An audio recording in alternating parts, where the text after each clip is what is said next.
ஓம் ஸ்ரீ சாய்ராம். அன்பான சிரடி சாய்பாபா அவர்களின் பொற்பாதங்களை நான் மனதார வணங்குகின்றேன்.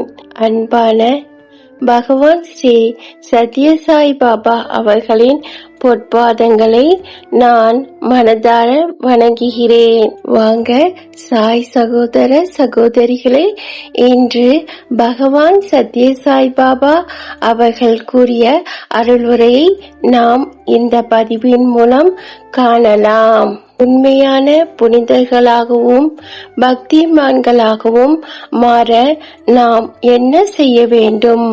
பகவான் இன்று நமக்கான தவறான எண்ணங்களை அன்புடன் தெளிவுபடுத்தி அகற்றுகிறார். வீட்டுக்காரர்களுக்கும் சந்நியாசிக்கும் இடையே உள்ள வேறுபாடு உண்மையான முக்கியத்துவம் வாய்ந்த அல்ல.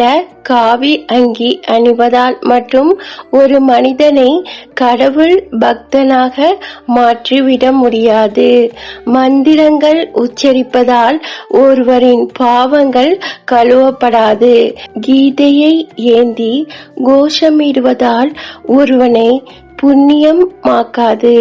எண்ணங்களும் செயல்களும் இணக்கமாக இருக்கும் மனிதனை மட்டும் சாது துறவி என்று அழைக்க முடியும்.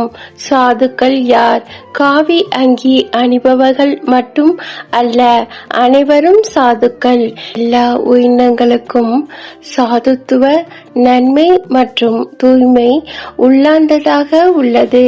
அவர்கள் இந்த குணங்களை வளர்த்து வெளிப்படுத்த வேண்டும். வெளிப்புற ஆடைகள் அல்ல. ஒருவரின் எண்ணங்களின் தூய்மை ஒருவரின் சாதுத்துவை வெளிப்படுத்துகிறது.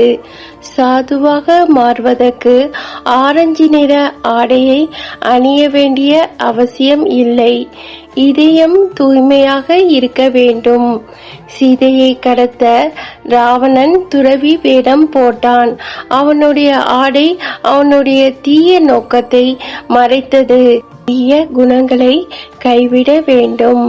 செயல்முறை சிறிதாக தொடங்கப்பட்டாலும் அது பெரிய நன்மையை விளைவிக்கும். ஒருவன் இளமையாக இருக்கும்போதே தொடங்க வேண்டும். இந்த பதிவை கேட்ட அனைவருக்கும் நன்றி, வணக்கம். ஜெய் சாய்ராம். அல்லாஹ் மாலிக்.